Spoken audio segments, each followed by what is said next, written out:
E fechando aqui esse subbloco, né? A gente tinha falado lá de tipo de usuários, linguagens e arquitetura. Vamos entrar aqui nos módulos e componentes de um SGBD, né? Todo SGBD ele tem arquitetura baseada nisso aqui que a gente vai ver. Obviamente cada um com as suas adaptações, mas no mínimo você vai ver que tem esse tipo de componente aí no SGBD comercial. Então basicamente é o seguinte: você tem lá os seus programas, né, de aplicação. O que são os programas de aplicação? Os software, gente, que vai interagir com o banco de dados, né, com o SGBD. Tem um pré-compilador em alguma linguagem hospedeira. E aí, quando entra nessa caixinha aqui, seria aqui a parte, né, do SGBD em si. Declarações DML, compilador DML. Isso tudo vai acessar ali veja que a setinha vai e volta, né? Um catálogo do SGBD, o dicionário de dados. Aqui estarão os famosos lá, metadados. Você tem lá um runtime, né, do banco de dados, que vai procurar os dados que estão realmente armazenados lá na memória secundária, né? Tem um gerenciador de dados armazenados e os subsistemas de controle, concorrência, backup e recuperação. Aí se você der uma olhadinha aqui, nós temos na verdade aqui vários usuários, né? Pode vir o usuário leigo, que vai acessar transações compiladas pré-definidas. Pode vir com os usuários casuais, que tem alguma consulta interativa, né? Isso vai virar um compilador de consulta, vai vir no catálogo, runtime, dado, né? A equipe de DBA, que cria lá as declarações DDL, compilador de DDL, que vai criar as estruturas, obviamente, que vão para o catálogo, né? E que vão servir depois de base para todas as consultas que são realizadas. E aí alguns comandos privilegiados que o DBA tem, né? Isso aqui você vai ver bastante nas aulas dos cursos específicos, né, dos bancos de dados de mercado, que tem aqui também no Prova de TI. Postgres, MySQL, SQL, SQL Server e Oracle. Então isso aqui mais ou menos a estrutura, né, os módulos e os componentes de um SGBD. Óbvio que eu fiz aqui essa visão geral, passando por aqui, mas deixei aqui para vocês, né, cada uma delas aqui de forma, né, escrita aqui, né?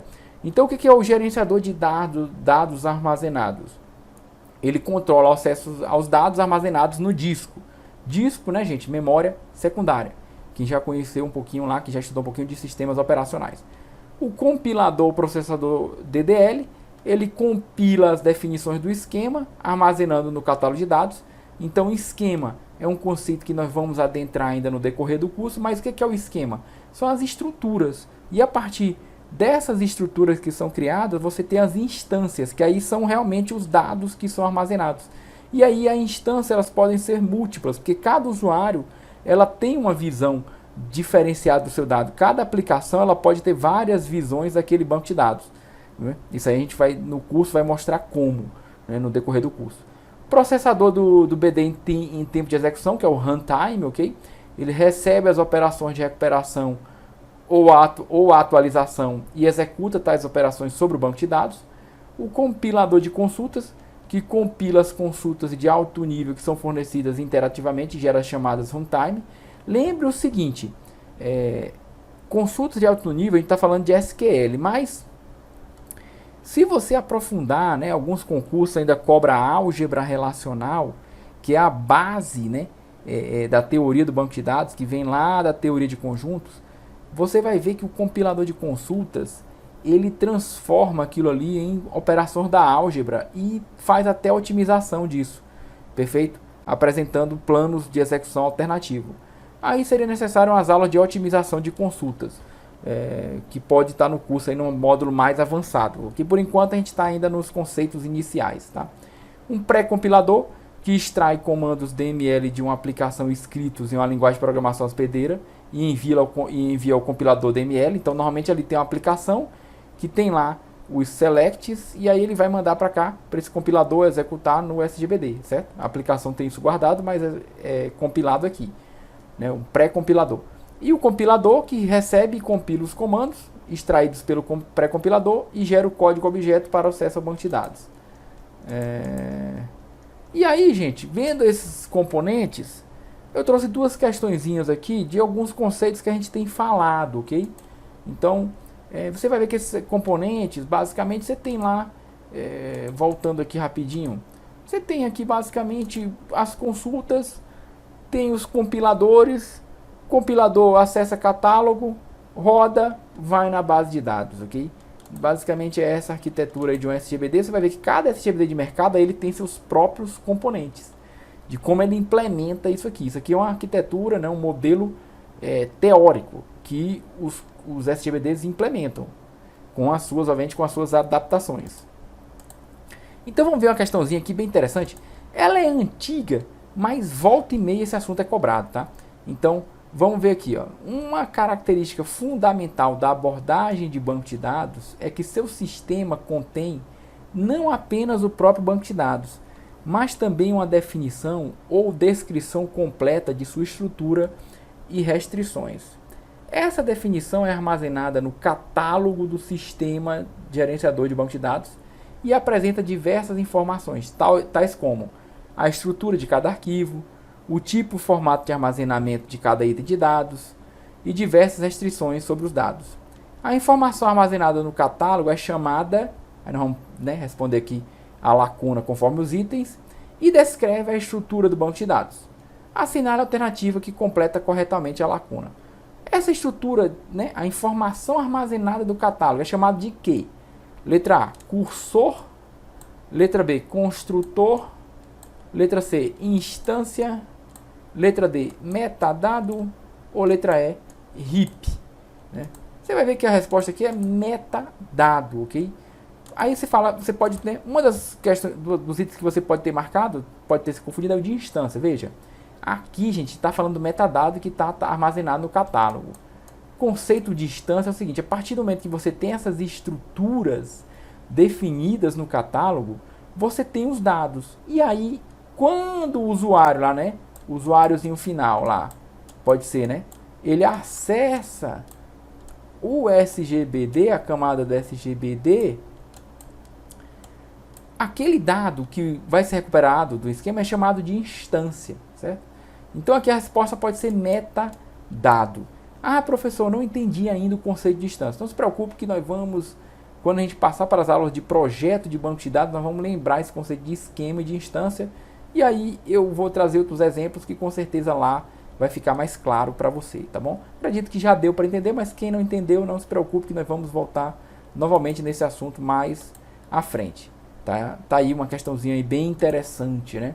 Questãozinha que eu trago aqui, apesar dela ser bem antiga, mas porque ela é didática, né? Ela serve aqui para fazer uma revisão de tudo que a gente está falando. E tem essa outra aqui do CESP, que ela fala o seguinte, né? Já pensando um pouquinho no projeto do banco de dados. Acerca dos conceitos de banco de dados, julgue o item seguinte, né? Em um projeto de banco de dados, a modelagem conceitual define quais dados vão aparecer no banco de dados, mas sem considerar a sua implementação. Veja o seguinte, gente. Essa questão aqui é uma provocação para os próximos blocos.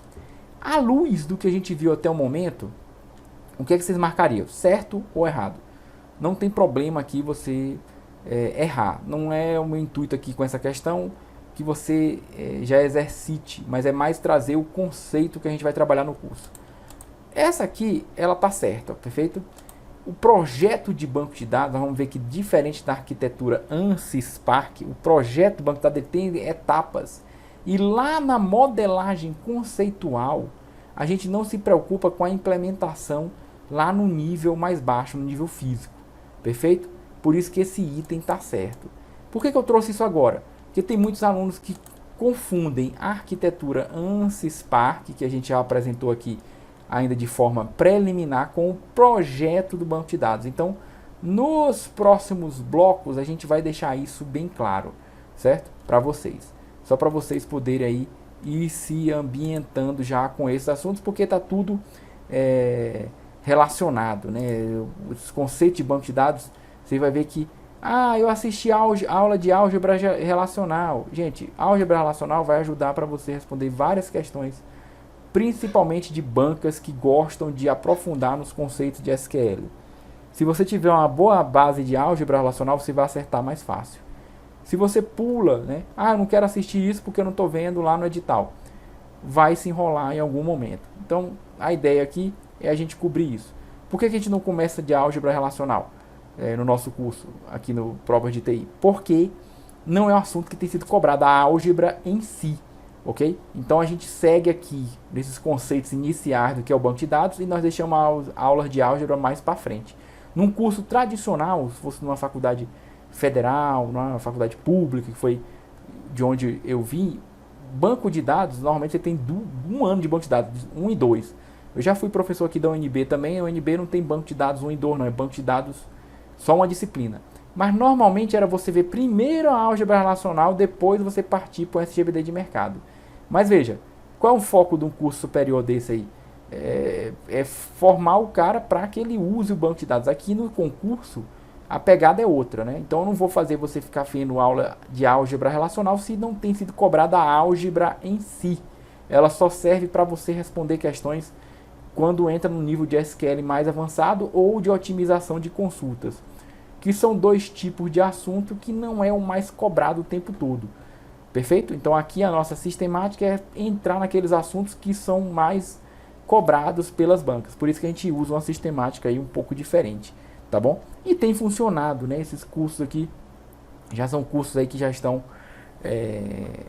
mais que testados no mercado e tem ajudado os alunos a conseguir a tão sonhada aprovação.